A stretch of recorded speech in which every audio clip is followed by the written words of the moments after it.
Good morning, everyone. Uh, Welcome back to the commerce class. Yesterday, we have started with our first chapter, concept of business, and you all have learned various definitions of business and also the characteristics of business. Today, the topic which I am going to explain you is the objectives of business. Objectives of business, dear students, it means the aim of the business. What is the aim of the business, or let us say the goal of the business? So here, these aims, goals and objectives of the business, you will be studying under four different categories. One is in the view of economy, economic objectives of the business you will see. Then you will see the social objectives of the business. What are the aims of the business towards the society? Then you will see the human objectives of business, the objectives of the business towards the humans they are associated with while their work. And then you'll see the objectives of the business towards the nation. What are their duties towards the nation where they have set up their business? So these four broad categories you are going to learn, dear students, and this topic, objectives of business, I'll be taking in two sessions. Today we'll be covering economic objectives and social objectives, and tomorrow I'll be explaining you about the human objectives and the national objectives. Now I hope that you all have your textbooks and you already know all that I'll be explaining objectives. I hope that you all have had a reading of it, and the people who doesn't have the books, I hope you have written that you have copied the photo of the paper which I have put up the topics in your rough notes, so that while explaining it will be even more clear to you what exactly I want to convey to all of you. So let us begin. First we'll see the economic objectives of the business. So here in the terms of economic value, we are going to study about the business objective. First and foremost, economic objective of any business organization is earning profit. See, like food is important for us for our survival, so is profit for any business organization. If a business wants to survive, if a business wants to run, like yesterday I have explained one of the characteristics, continuity in dealings. To bring that continuity in dealings, the business have to be there. So for that, it needs money. It needs profits with which it will, run for. It will work, it will continue for long, so many years. So and also for expansion of any business organization, they need profits. And also the day to day working, the day to day operations, the day to day operatings, whichever is happening in the organization, they need lots of money for that they need proper profit. So this investment which is being put up in the business, in the terms of commerce accounts, we call it as capital. Okay, so that was about earning profits, dear students. The next point we have is creation of customers. Now, any business organization, its basic existence, its foundation itself is customers. Why are they functioning? So that they can provide these products and services, these things to the customers, to satisfy the customers, to meet their wants, to meet their needs, to fulfill their preferences. Yes, that is why Peter F. Drucker, one of the economists, he has said the basic purpose of any business is creating customers. And if there are no customers, will there be any business? No, it won't be there. So that is why even businessmen, they see and they choose the product for which there is demand in the market, for which there are enough customers who will buy their products. If the products are sold, only then the businesses are going to make profit. So that is what is all about creation of customers. And also these business organizations, they try to satisfy the customers by providing proper good quality of goods, so that they feel very happy for the value of money which they have spent on these items. So that is what this objective speaks about, that creating and satisfaction of the customers is again one basic objective of the business. Okay, the next point we have is innovation. Innovation means creating new things or doing things in a new way. Okay, like bringing some new ideas In case if my industry is a textile industry, I try to replace the machinery with the modern machinery, or bring some new technology, or bring some new software, bring some new designs. So anything new which you are trying in your organization, that comes under innovation. Why we are trying new? So that the cost of production can be decreased. Now, what is cost of production? Cost of production means the money which is spent in preparation of a product, that is called as cost of production. Every businessman, they try to give the customers the best quality with the lesser amount of cost of production, the cost they can put in preparation of that particular item. So innovation, its basic purpose is to reduce the cost of production, so that the best quality will be anyhow made. Okay. And also the organization, they are giving special attention to this innovation, and that is why most of the companies, they have set up a new departments in their organizations, that is research and development department. So this department mainly focuses on the innovation, how to bring that innovation into organization. There goes a lot of time and money in this department, dear students. So these were the 3 points of economic objectives of the business. First one, earning profit. Second, creation of customers. The third one is innovation. Next we'll see is the social objectives of the business. Now, business is not a single entity. Okay, it is a part of the society. So obviously it has certain responsibilities towards the society also. That is what I'll be explaining you in detail now. Henry Ford has very rightly said, the primary objective of any business should be serving, and only the secondary aim should be making profit. All right. So the first and foremost point which is there under the social objectives is supplying desired goods at reasonable rates. Supplying goods. Whom are we supplying? To the customer. Desired goods. Desire means whatever they want, whatever the customer is looking for.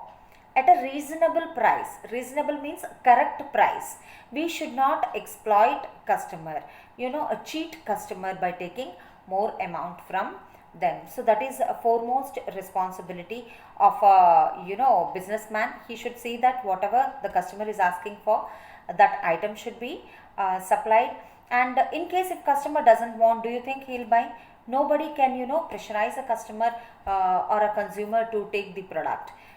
So here the consumer, he is the main objective of the main reason why the organization is existing. So every organization, what they'll do is they try to supply the best quality with a proper price.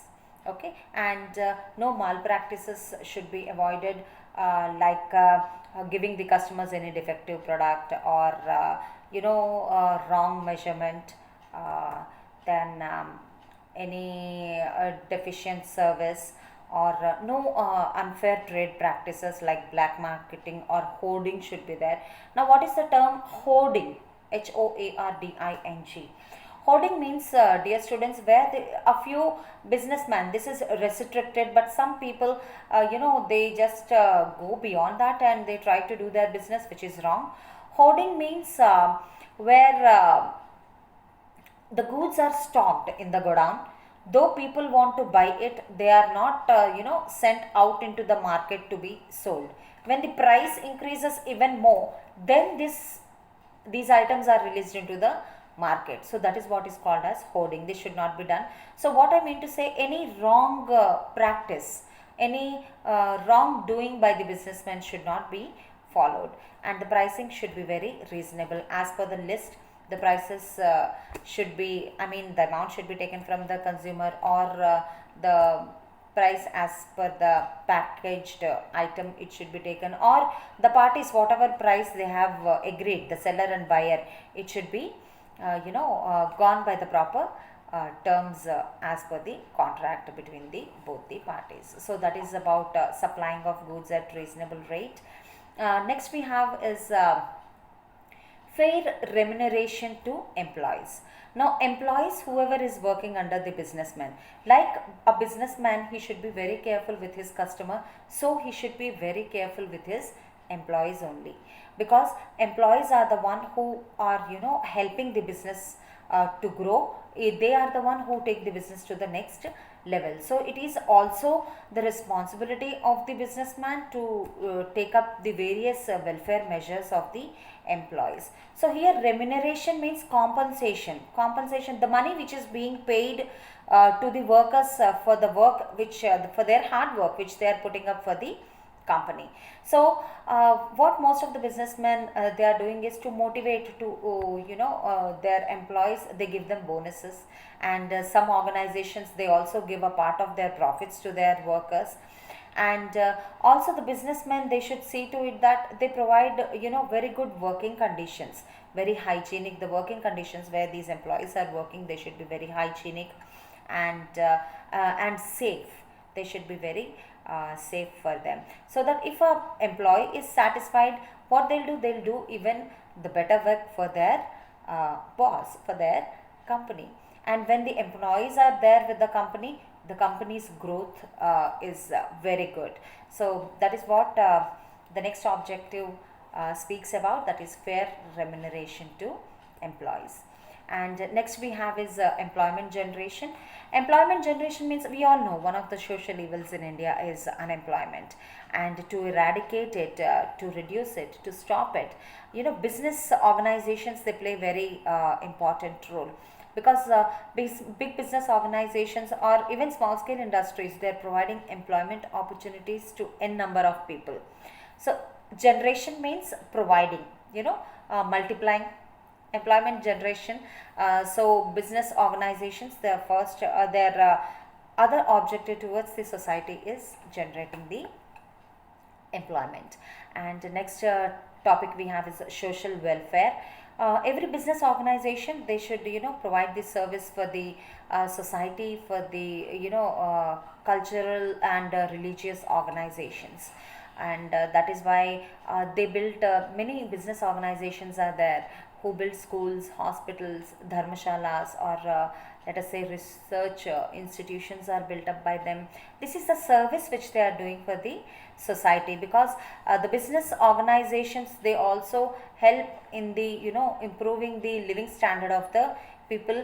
And these business organizations, they also help the NGOs, the non-government organizations, like CRY is there, that is Child Help and Youth, then Help Age is there, and so much more.